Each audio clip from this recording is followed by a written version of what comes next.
Le président de la transition, Brice Clotaire Oligui Nguema, s'est rendu en Guinée équatoriale le 19 septembre en visite d'État officielle. Il a été reçu en audience par le président équato-guinéen Obiangema Mbasogo.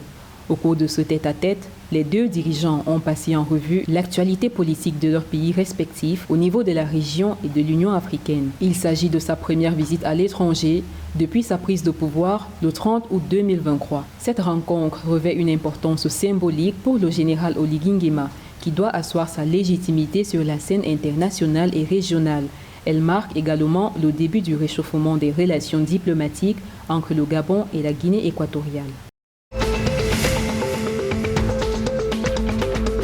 Le Cameroun a franchi une étape importante dans le développement de son mix énergétique en inaugurant ses deux premières centrales solaires du 19 au 23 septembre 2023.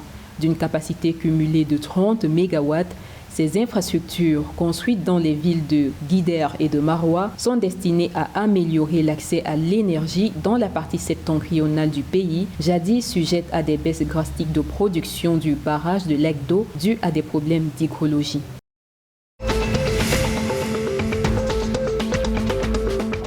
La République démocratique du Congo a accueilli du 18 au 20 septembre 2023 le premier forum régional sur la conservation et les droits des communautés locales et peuples autochtones dans le bassin du Congo. Durant 3 jours, les représentants du gouvernement, de la société civile et les conservateurs ont échangé sur leurs réussites et échecs respectifs de l'approche de conservation basée sur les droits des communautés en République démocratique du Congo. Ceci dans le but de valoriser les méthodes traditionnelles de conservation des communautés autochtones.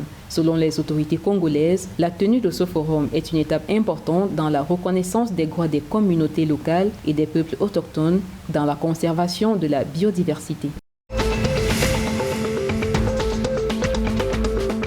Le Tchad a entamé l'élaboration d'un code du tourisme. Ce cadre juridique vise à coordonner et à harmoniser les actions dans le secteur tout en définissant les conditions d'exercice de l'activité touristique, les droits et obligations des acteurs du secteur et les sanctions en cas d'infraction.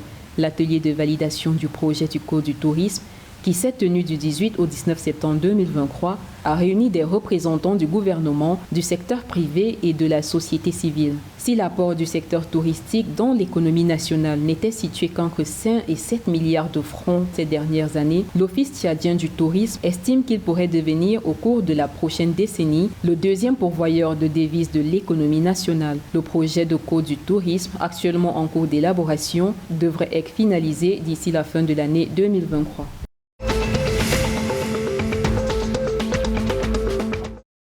Brazzaville, la capitale du Congo, est en proie à une pénurie de gaz butane depuis plusieurs semaines. La rareté du gaz butane est due à un problème d'approvisionnement. Selon le ministère des Hydrocarbures, le problème résulte du gisement de Nkossa, principale source d'approvisionnement actuellement en maintenance. Si l'option des importations est une probabilité envisagée à court terme, les délais d'approvisionnement sont longs. Face à cette situation, les consommateurs sont contraints de recourir à des alternatives moins pratiques comme le bois de chauffe ou le charbon de bois. Le gouvernement congolais a promis de prendre des mesures pour résoudre la crise.